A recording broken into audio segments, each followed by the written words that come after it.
Good morning, all of you. Today we will read chapter 11, The Making of the National Movement 1870 and 1947. तो ये जो हमारी किताब है उसके अंदर चैप्टर 11 है, पर इसमें ये जो ओपन हो रहा है इसमें चैप्टर 9 दे रखा है एनसीईआरटी के सिलेबस में। पर आप कंफ्यूज मत होइएगा क्योंकि हमारे बुक में ये चैप्टर 11 है। अब ऐसा हुआ है क्योंकि कुछ चैप्टर कट गए हैं, इस कारण से ऊपर नीचे हो गया है। The making of the national movement 1870-1947, राष्ट्रीय आंदोलन का संगठन 1870 से 1947 के बीच का हमें पढ़ना है। In the previous chapter we have looked, पहले के जो भी हमने चैप्टर पढ़े हैं उसमें हमने क्या देखा है। The British conquest of terrorist and the take over the kingdom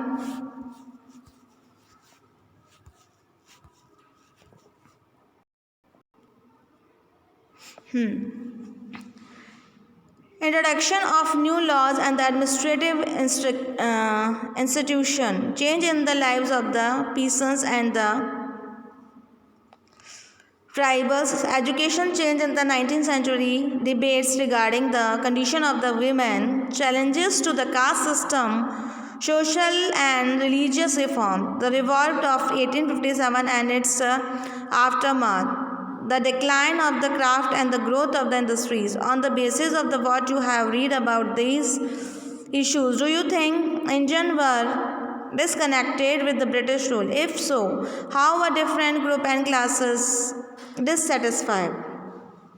तो जो भी हमने पुराने चैप्टर पढ़े उसके अंदर हमने कुछ इम्पॉर्टेंट टॉपिक है उनको पढ़ा, जैसे कि भारतीय जो भूक्षेत्र पे है उनके ऊपर किस तरीके से अंग्रेज़ों ने कब्जा किया और किस तरह से जो मतलब जो देसी रियासतें थी उनके ऊपर किस तरीके से उन्होंने अपना वर्चस्व स्थापित किया या उनके ऊपर किस तरीके से अधिकार रखा।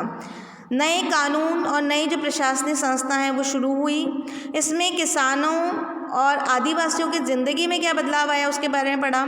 और जो 19th सेंचुरी थी उसमें जो एजुकेशन है उसमें क्या क्या चेंजेस है उसके बारे में पढ़ा।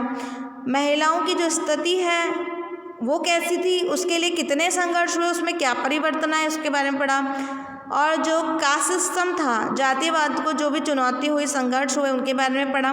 सामाजिक धार्मिक सुधार आंदोलन व सुधारवादी नेताओं के बारे में पढ़ा। 1857 का विद्रोह व क्रांति और उसके बाद की स्थिति के बारे में पढ़ा।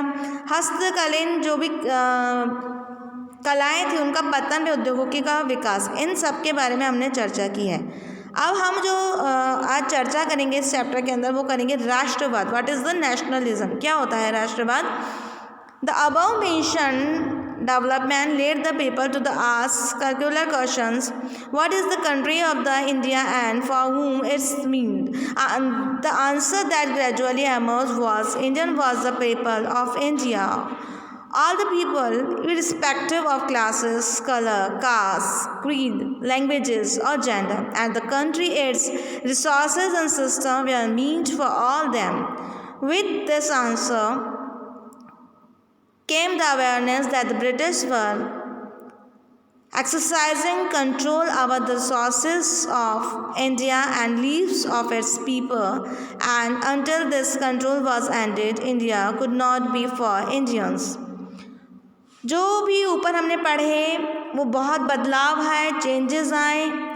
उस बदलाव ने, परिवर्तनों ने ये सोचने के लिए विवश कर दिया कि ये देश क्या है, किसके लिए है, और इसके बारे में जो जवाब आया वो सामने आया कि देश भारत का मतलब यहाँ की जनता है, यहाँ के रहने वाले सभी वर्ग के लोग हैं, सभी जातियाँ हैं, सभी धर्म हैं, सभी भाषा हैं, सभी जेंडर वाले तमाम लोगों के घर हैं। ये देश और उसके सारे संसाधन, उनकी व्यवस्थाएं उन सभी के लिए हैं। इस जवाब के साथ ही ये एहसास भी सामने आया कि अंग्रेज भारत के संसाधनों और यहाँ की जो ज़िंदगी है, लोगों की ज़िंदगी है, उस पर अंग्रेज़ों ने कब्ज़ा किया हुआ था, और जब तक ये नियंत्रण ख़त्म नहीं होता भारत यहाँ के लोगों की, भारतीयों का नहीं हो सकता था।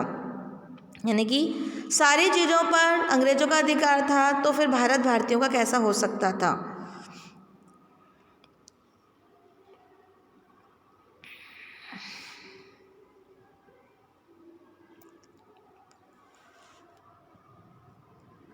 This consensus begins to be clear started by the political association formed after 1850s, as especially Those that came into the began in 1870 and in 1880, most of these were led by the English educated professionals such as lawyers. The more important ones were the Pune Sarvajanik Sabha, the Indian Association, the Madras Mahajan Sabha, the Bombay Presidency Association, and of course the Indian National Congress. यह जनचेतना 1850 के बाद बने राजनीतिक संगठनों में साफ दिखाई दे रही थी। 1870 और 1880 में बने राजनीतिक संगठनों में यह चेतना गहरी हो चुकी थी। इनमें से ज़्यादातर संगठनों की भागदौड़ वकील आदि अंग्रेजी शिक्षित पेशेवरों के हाथ में थी। पूना सार्वजनिक सभा, इंडियन एसोसिएशन और महाजन सभा, बॉम्बे रेजिडेंसी एसोसिएशन और भारतीय राष्ट्रवादी कांग्रेस आदि इस तरह के प्रमुख संगठन थे। यानी कि इस समय बहुत सारे ऑर्गेनाइजेशन बनाए गए थे। नोट द नेम पूना सार्वजनिक सभा। The literal meaning of the सार्वजनिक is of or for all the people, all plus जनिक equal two of the people, यानी कि ये जो लोगों के बारे में हो रहा था वहाँ के। तो many of this association functions in the specified parts of the country. There goal was started as a goal of all the people of the India, not those any one region community of other classes. They worked with the ideas that the people should to be surviving modern consequences and the key feature of the nationalism. In other words, the belief that the Indian people should be empowered to take the decision regarding their affairs. The dissatisfaction with the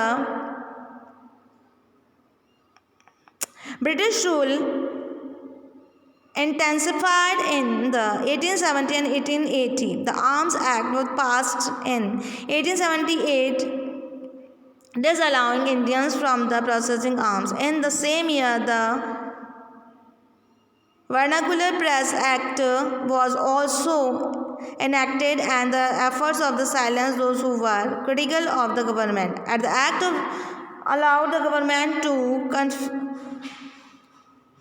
confiscate the assets of newspaper, including their printing presses, if the newspaper published anything that was proud objectionable. In 1883 there was the attempt by the government to introduce the Libet Bill. पूरा सार्वजनिक सभा नाम को गौर से देखा जाए तो सार्वजनिक का मतलब होता है सब लोगों के लिए। हालांकि इसमें बहुत सारे ऐसे संगठन देश के खास हिस्सों में काम कर रहे थे, लेकिन वे अपने लक्ष्य को भारत के सभी लोगों का लक्ष्य बताते थे। उनके मुताबिक उनके लक्ष्य किसी खास इलाके या समुदाय के नहीं थे। उनके जो लक्ष्य थे वो संप्रभु थे, यानी कि वो भारत को देखकर उन्होंने संगठन बनाए थे और उनकी सोच भारत की सोच थी।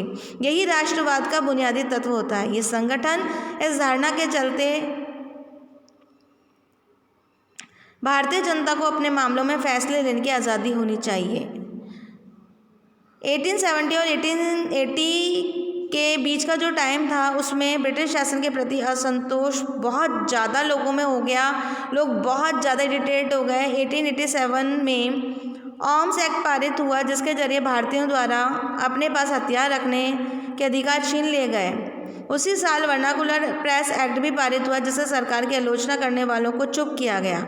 इस कानून में प्रावधान था कि अगर किसी भी अखबार में कोई आपत्तिजनक चीज़ छपती है तो सरकार उसके प्रिंटिंग प्रेस सहित सभी संपत्ति को जब्त कर लेगी। 1883 में सरकार ने एल्बर्ट बिल लागू किया।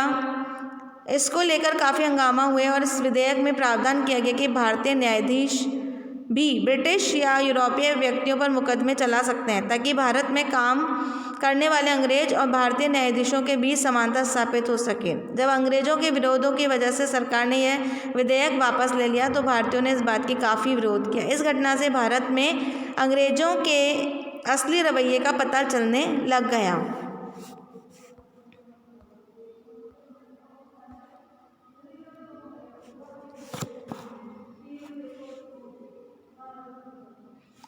The need for All India Organization of Education Indians had been felt since 1880, but the Ilbert Bill controversy depended the desire. The Indian National Congress was established when 72 delegates from all over the country met Bombay in December 1885. The early leadership, Dadabhai Naoroji, Firoz Shah Mehta, Badruddin Tayyabji, W.C. Banerjee, Surendranath Banerjee, Ramesh Chandra Dutt, S. Subramaniam Iyer, and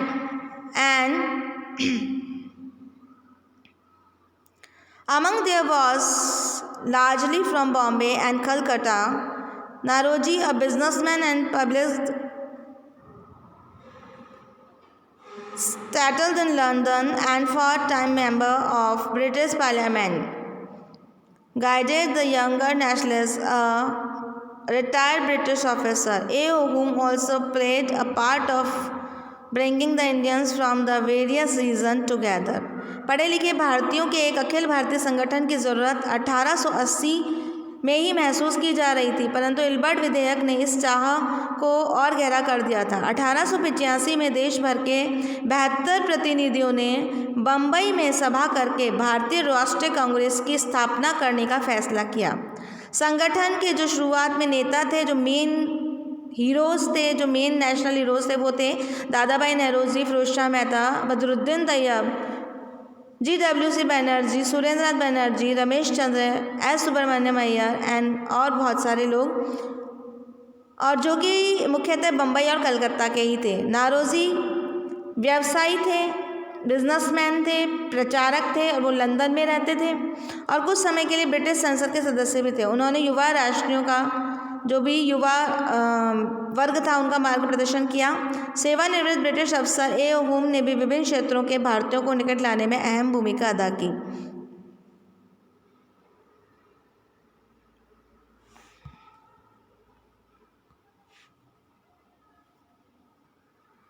a national in the making, उभरता हुआ राष्ट्र। अब ये कैसे बना, इसको हम अपने नेक्स्ट पार्ट में पढ़ेंगे। ये चैप्टर बहुत बड़ा है तो इसके ऑलमोस्ट 7-8 पार्ट्स बनेंगे, तो इसका जो नेक्स्ट टॉपिक है वो नेक्स्ट पार्ट में पढ़ेंगे। Thank you very much.